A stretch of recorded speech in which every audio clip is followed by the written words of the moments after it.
చూచువాడు, కాచువాడు, నడిపించువాడు, పోషించువాడు, కాపాడువాడు. ఇంకేంది, పనుకునేటప్పుడు కూడా నీ తలంపులు ఆయన చూసే దేవుడు. ఆయన ప్రతిదీ నన్ను చూస్తున్నాడు.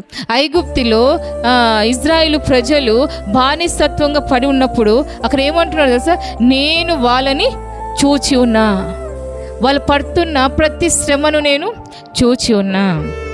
ఇక మనం చదువుకున్నాం, ఎవరు నా మాటను వింటారో వాళ్ళు ఎవరు నా మాట వింటారో వాళ్ళందరి పట్ల శత్రువు ఏమేమి చేస్తున్నాడో శత్రువు అంతటి నేను ఏం చేస్తా అంటున్నాడు. అప్పుడు నేను వేగిరమే వారి శత్రువును అనగా ద్రొక్కుదును.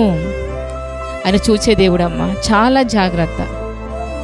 నీకు విరుద్ధంగా రూపించబడిన ప్రతి ఆయుధాన్ని చూసి నువ్వు భయపడొద్దు. నీ హృదయాన్ని ఎప్పుడు కలవరపడద్దు. దేవుని యందు మాత్రమే విశ్వాసం ఉంచి. దేవుడు చెప్తున్నాడు, నువ్వు హృదయము కలవరపడుతూ ఉంటే సాతాను గారికి చోటు వస్తుంది.